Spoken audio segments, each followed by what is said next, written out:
Ok, bonsoir tout le monde, j'espère que vous allez tous très bien. En ce moment, j'ai remarqué que sur YouTube, vous aimez bien la nostalgie. Que ce soit en termes de youtubeurs, de rappeurs, voire même de footballeurs, vous êtes intéressés par ça. Savoir que sont devenus d'anciennes stars d'un milieu, et ça tombe bien, car ce concept, je vais le remixer à ma sauce. Sur ma chaîne, on a parlé de nombreux TikTokers, qu'ils soient connus ou non, ils avaient tous un point commun, ils avaient un contenu qui posait problème. Et vous allez voir que pour ce premier épisode, on va parler de TikTokers qui ont pris la bonne voie, et pour d'autres qui ont totalement sombré. Si l'épisode vous plaît, n'hésitez pas à me le faire savoir en commentaire et en me proposant des TikTokers qui ont actuellement disparu. Ce serait une joie d'enquêter sur leur disparition. Donc vraiment, n'hésitez pas à utiliser l'espace commentaire. Bon, nous, sans plus tarder, commençons cette vidéo. Il y a bientôt 2 ans, j'ai sorti une vidéo sur un TikToker se nommant Topperguild. Dans celle-ci, je vous parlais d'un mec ultra cringe comme on n'en fait plus, qui gaspillait des tonnes et des tonnes de nourriture. Tout ça pour faire l'intéressant sur TikTok et donc monter en abonnés.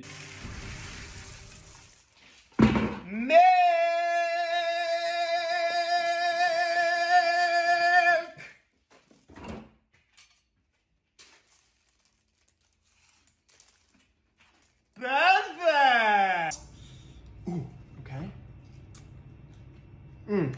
Perfect. No thanks.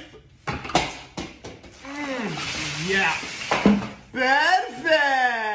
Avec cette pratique, il a accumulé des millions d'abonnés. Des personnes qui ne comprenaient tout simplement pas pourquoi il faisait ça, gaspillaient de la nourriture avec des mimiques bizarres, et honnêtement, c'est vrai que son perfect à la fin, il m'énerve. Mais bon, même si les gens le détestaient, il s'abonnait quand même. Il s'abonnait pour savoir la prochaine dinguerie qu'il allait faire, et bien évidemment pour lui laisser un joli méchant commentaire. Là, je vous ai résumé ça en quelques phrases. Mais pour les plus intéressés, il y aura les liens de toutes les vidéos en description. Du coup, presque 2 ans se sont écoulés sans que je reparle de ce TikToker. Et vous allez voir qu'il s'en est passé des choses. Vraiment, j'ai jamais vu quelqu'un changer comme ça. Déjà, voyant qu'il devenait de plus en plus détesté, et que ses vues commençaient à flancher, parce que bon, à chaque fois répéter le même mode opératoire et se prendre des vagues de haine, ça ne lui a pas fait la plus belle des fanbases. Donc du coup, il a commencé à réfléchir à un nouveau concept. Un concept où il pourrait se racheter auprès de sa communauté et des gens qui l'ont vu, et donc du coup, prendre davantage en abonnés. Vous allez voir déjà que ça a fonctionné, honnêtement oui, mais surtout qu'il est pas parti bien loin pour créer un nouveau concept. De nombreux créateurs de contenu ont vu ces vidéos et ont décidé de parodier ces vidéos en les rendant plus clean, on va dire ça. Sit up. Sit up. Mixed fruit. Mixed fruit. Powdered sugar. Powdered sugar.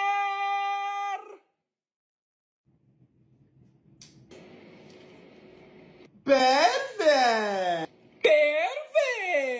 Ces vidéos-là prenaient énormément en vue et parfois dépassaient même les vidéos de Topperguild. En fait, non, quasiment toutes les vidéos que les personnes parodiaient faisaient plus de vues que Topperguild. Et donc, logiquement, quand le créateur principal de ce contenu voit que des personnes parodient son contenu et font beaucoup plus de vues que lui, eh bien ça paraît normal qu'il fasse tout simplement pareil.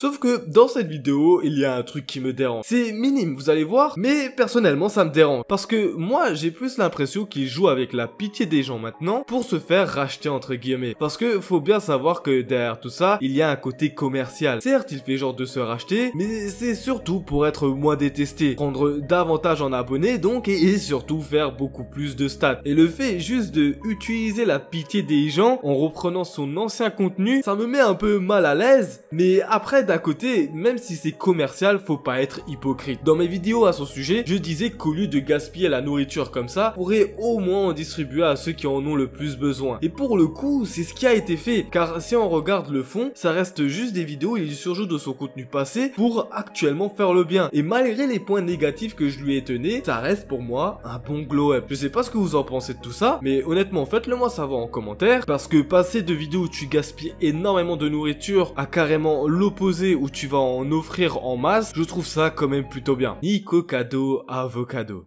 Ah là là là là là. Je pense que c'est avec cette vidéo que la plupart d'entre vous m'ont connu. Une vidéo à presque 1 million de vues, des TikTok faits par de nombreux créateurs français où ils reprenaient ma vidéo, où ça faisait des millions et des millions de vues. C'est vrai que quand j'en ai parlé, ça a fait un bruit monstre. Et pour cause. Lui, c'est Nikocado Avocado. C'est un youtubeur mukbang. Donc pour les personnes qui savent pas ce que c'est que le mukbang, c'est tout simplement des vidéos dégustation en gros. C'est rien de bien foufou, tu prends de la nourriture, tu le mets devant toi, tu te filmes et puis basta. Mais ce qui a posé problème chez lui, chez Nikocado Avocado, c'est que les statistiques ont eu raison de lui. Car il faut savoir que ce mec-là a commencé les vidéos en étant comme ça. Sauf que actuellement il ressemble à ça. Et tout ça à cause des statistiques, vous allez voir. Voyant que les vidéos mukbang fonctionnaient, il a enchaîné les vidéos avec un rythme de fou où il mangeait comme un ouf. Il mettait des tonnes et des tonnes de nourriture et se les enfilait en vidéo. Donc ce qui lui a valu ce corps aujourd'hui.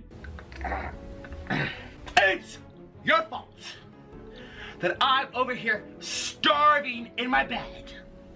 I wouldn't have become disabled if it weren't for you people who encouraged these videos. Mais le truc le plus dérangeant chez Nikocado Avocado, c'est son comportement. C'est un mec ultra irritant, qui vit que par les stats et que dès qu'il a un problème, il rejette tout sur la faute de ses abonnés. Disons que s'il a des problèmes de respiration et de poids, c'est parce que des gens regardent ses vidéos. Sauf que mec, t'as juste à te réguler sur les plats que tu ingurgites en fait. Après ça, pour les personnes qui ont plus suivi l'affaire, Nikocado Avocado sortait de moins en moins de vidéos, passant de une vidéo par semaine à presque une vidéo tous les mois, voire même tous les 2 mois. Mais récemment, on a appris que Nikocado Avocado commençait à perdre du poids. Oui, on a pu voir sur différents screens que ses bras ainsi que son visage commençaient à maigrir tout doucement et il l'a même affirmé dans une vidéo où il nous dit qu'il a perdu environ 40 kilos. Et honnêtement, c'est ouf de se dire qu'un mec ultra irritant comme ça, qui mettait son poids sur la faute de ses abonnés, a commencé à écouter son corps au lieu des statistiques et a commencé à perdre du poids aujourd'hui. Les premiers kilos sont les plus simples à brûler,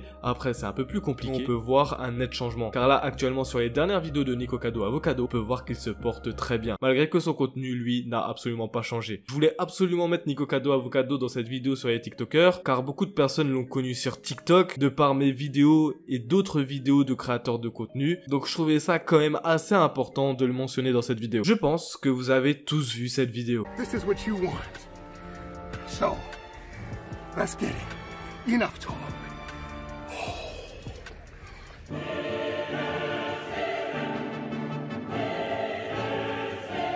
Lui, c'est Badlandchucks. Il y a presque 2 ans, j'avais fait une vidéo sur lui pour vous parler de ses vidéos. En gros, pour faire simple, vous voyez Nikocado Avocado et la quantité de nourriture qu'il ingurgite, eh bien lui c'est pareil mais avec des boissons. Oui. Il a différents records du monde et son palmarès c'est d'ingurgiter d'immenses litres de soda en temps record.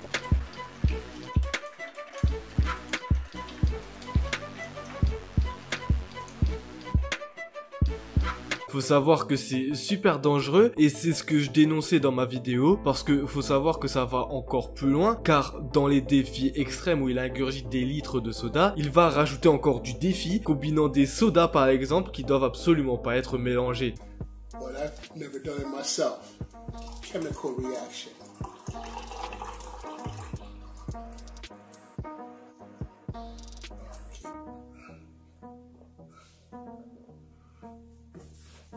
Et après 2 ans, je vous avoue que j'ai plus du tout regardé ce qu'il devenait. Et en écrivant cette vidéo, j'ai pu voir qu'il est tombé bien bas. Pour faire simple, actuellement Badlandchucks a augmenté la cadence de ses vidéos. Mais c'est pas tout. Il a actuellement passé à du 2 à 4 vidéos par semaine sur sa chaîne YouTube et à une vidéo TikTok tous les 2-3 jours. Parce que oui, quand je vous l'avais présenté, c'était sous forme de youtubeur. Mais il faut savoir que Badlandchucks a beaucoup plus d'abonnés sur TikTok. Il en a presque 4 millions et sur son TikTok, il fait aussi des défis, pas tout. Car ces défis, que ce soit sur YouTube ou sur TikTok, les a rendus encore plus compliqués, mettant des défis où il doit boire des boissons piquantes à grande échelle et ce le plus rapidement possible. Et on peut voir qu'il s'arrête absolument pas. Des fois sur ses chaînes, on peut voir des vidéos sorties à 1 jour d'intervalle. Et la raison est que ça marche en fait. Toutes ces vidéos font beaucoup de vues. Certaines de ces vidéos dépassent 10 à 15 minutes sur YouTube. Et là-bas, le RPM, rapport pour 1000 vues, n'est pas pareil qu'en France. En France, actuellement, on tourne entre 2 et 5 € les 1000 vues. Enfin, c'est ce que j'ai pour ma part. pour les youtubeurs gaming ça peut aller un petit peu plus haut. Faut savoir que là-bas c'est pas pareil, c'est doublé voire même triplé pour certains types de contenus. Donc comment se dire qu'ils s'en mettent plein les poches, sans compter la rémunération TikTok qu'il y a derrière. Badlandchecks à la fin du mois il se ramasse un bon petit billet. Et comparé à Nikocado Avocado qui a décidé de réduire la cadence de ses vidéos et de se concentrer sur lui-même, là pour Badlandchecks c'est tout le contraire. Ça devient de plus en plus dangereux sérieusement. Je sais pas jusqu'où ça va le mener, mais à un moment donné la nature va reprendre le dessus sur son compte en banque. Et croyez-moi qu'avec ce rythme là, c'est vraiment pour bientôt. On lui souhaite pas le malheur, mais faudrait quand même qu'il ouvre les yeux sur sa santé. Vraiment. J'espère que ce premier épisode vous a plu. Je trouvais ça bien de parler des TikTokers / youtubeurs que j'ai déjà dénoncés. Si vous connaissez des TikTokers qui ont soudainement disparu, dites-les moi en commentaire et ils apparaîtront sûrement dans la prochaine vidéo. Et au passage, si la vidéo t'a plu, n'oublie pas de la liker et de t'abonner si c'est pas encore fait. Moi sinon, je vous laisse là, c'était Foufa, passez une bonne journée ou soirée.